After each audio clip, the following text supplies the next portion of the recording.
Hey guys, Taryn here with Fleur de Lis Aesthetics, and today I'm going to be talking about brows. So I've been getting a few random questions about them. I figured it'd be easy just to do like a whole montage of browy goodness.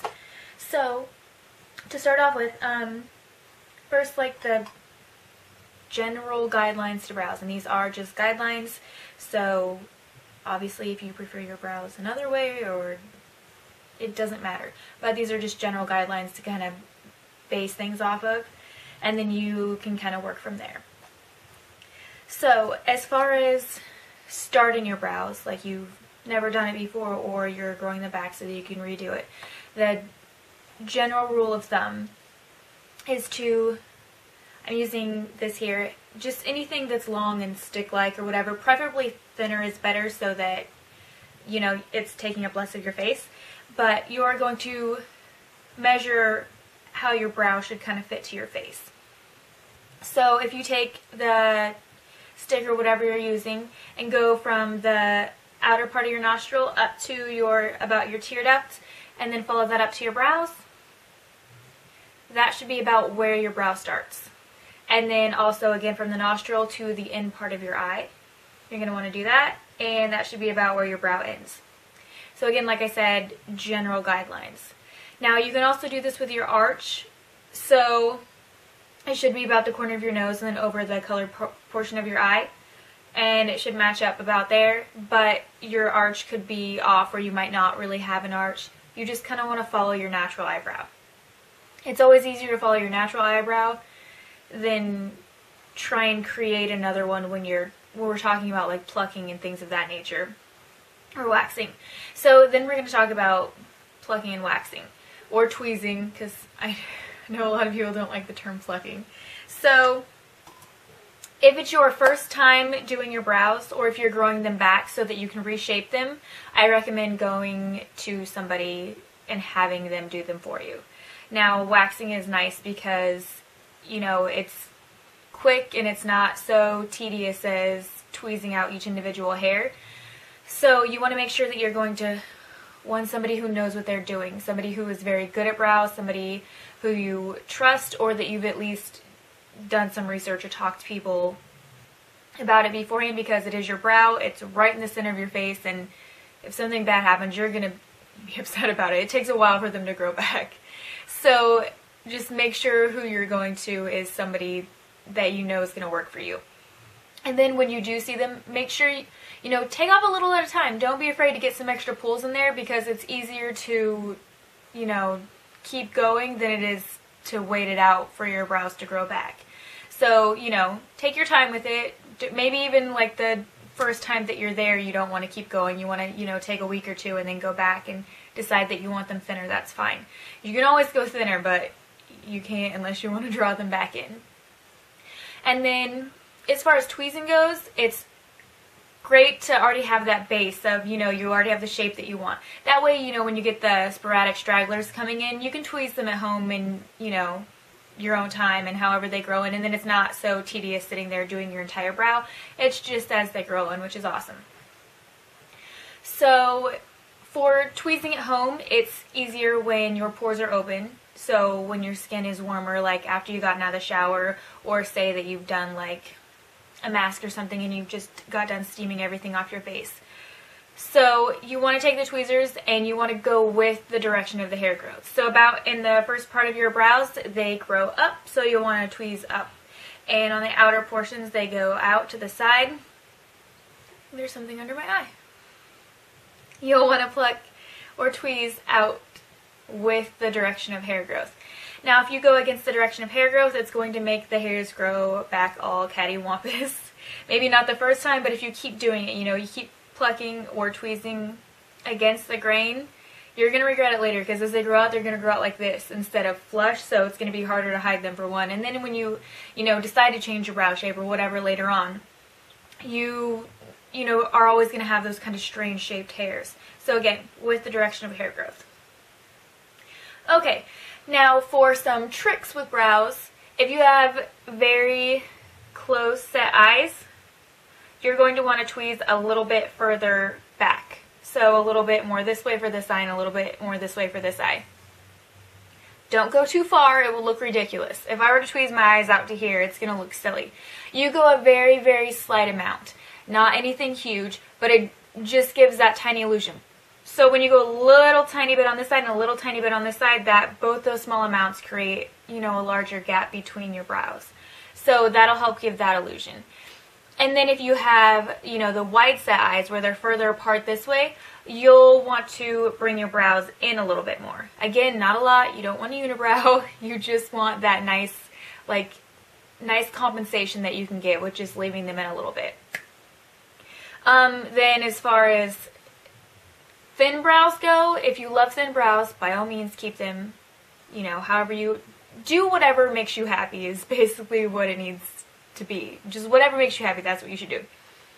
With that said, thin brows generally have like the evil queen look, like in all the Disney movies that we've seen, and like all the bad characters always have like the really, really thin high arched brows. And then, you know, the thicker, like, and I'm not talking bushy thick, I'm just saying like a reasonable thickness. Those are always like the good, the nice, like the heroines of the story and things like that. So that's something to keep in mind, that it's just something that you kind of think about when you see somebody. You know, you're kind of like, oh, okay. Plus thinner brows are always they're very harsh on the face. So if you have the face for it, by all means, do it. But that's, again, general guidelines, and that's all that these are. Now for the tools for the brows, I've got these three here. So this is an angle brush, and this is generally what you use to fill your brows in with. I have to fill in my brows because I have very sparse brows and they're patchy and it's horrible. If you don't have to fill in your brows, you are so lucky and I'm jealous. But this is the general go-to brush for filling in your brows. Then this is the brow comb and a spoolie, and the spoolie is my absolute favorite thing. Like, the brow comb works for you if you love it, again, use it, but for me it feels like it just kind of pushes things down and it doesn't really make my brows do what I want them to do. Whereas this kind of goes in, lifts up, and moves the hair exactly where I want it to go, kind of like a hairbrush. You know, you can use that to manipulate your hair. Where this is more like, I would say like a boar bristle brush, where you just use it to kind of smooth your hair back and lay all the flyaways down and all that. That's kind of what this does for me. So this kind of just like pushes the brows down, but doesn't really manipulate them very much. Where this, I feel, really gets in there and kind of trains them into however you want them to. So then, that's why brow gel is also awesome. So brow gel is just you can get it tinted also, but this is a clear brow gel. It looks a lot like mascara. You can use the clear mascara, whatever works for you, doesn't matter. This is from Bare Minerals. It's their just clear brow gel. Anyways, it's on the spoolie, so the thing with clear brow gel is once you have the color in your brows and you put it back in here, it makes it all tainted and icky. So I generally get a spare spoolie and dip it in and do it because I don't like this to turn the icky brown color. I think it looks weird. So either I will use a tinted brow gel, which it's already colored so it doesn't matter, or the clear one I'll use an extra spoolie and dip it and then, you know, not re-dip it because it makes it all icky. I don't know. I just don't like looking at the gross color. So brow gel just kind of trains everything and holds everything in place. So you don't necessarily have to use a powder or anything like that, but, you know, you can use the gel and it'll kind of shape them and make it look just a little more clean and neat. Now, another awesome thing that you can do is when you get your hair dyed, if you have light brows like me, I love to get my brows dyed because it just makes things so much easier. It darkens up the hairs, even it gets like the little fine ones that you don't normally see. So it'll get those in there, and you do that before you wax so they can do that, and then it'll clear everything out, and then it just looks perfect and pristine, and I'll only have like a little bit of areas to fill in instead of, you know, my entire brow. And it's going to look a little shocking at first, and it's generally a little darker than what you would like. However, whenever you dye your brows, it never lasts as long as like your hair dye, because you're washing your face, you should be washing your face twice a day, you know, you're toning it, you're moisturizing it, you're putting on, you know, whatever you're doing to your skin like any chemicals or anything like that. So that's all going on there, and that's just stripping your brows of color anyway. So it never lasts that long. Generally after like the first or second day, my brows have already toned down. So it's never anything like that. But I like them darker anyhow. Then of course, if you're not going to dye your brows, there's always the pencil or powder or matte eyeshadows. So brow pencils are different than eyeliners in that they have more wax in them, so they are a little heavier. So when you go to rub them onto your skin, it takes a little more pressure, so I don't recommend using them on your actual eye. But they're great for your brows because it stays put. Like if you hit it or anything throughout the day, it's not going to get everywhere on your face because you don't want to smudge your eyebrows out. That'll be silly. So brow pencils are great for that. However, when using brow pencils, it tends to look a little more fake or drawn in than if you were to use a brow powder or dyeing your eyebrows. Now, brow powder looks something like this. It's that right there. And you can just pick a little bit up or dust a little bit in the lid and, you know, use your angle brush to fill in whatever you need to fill in.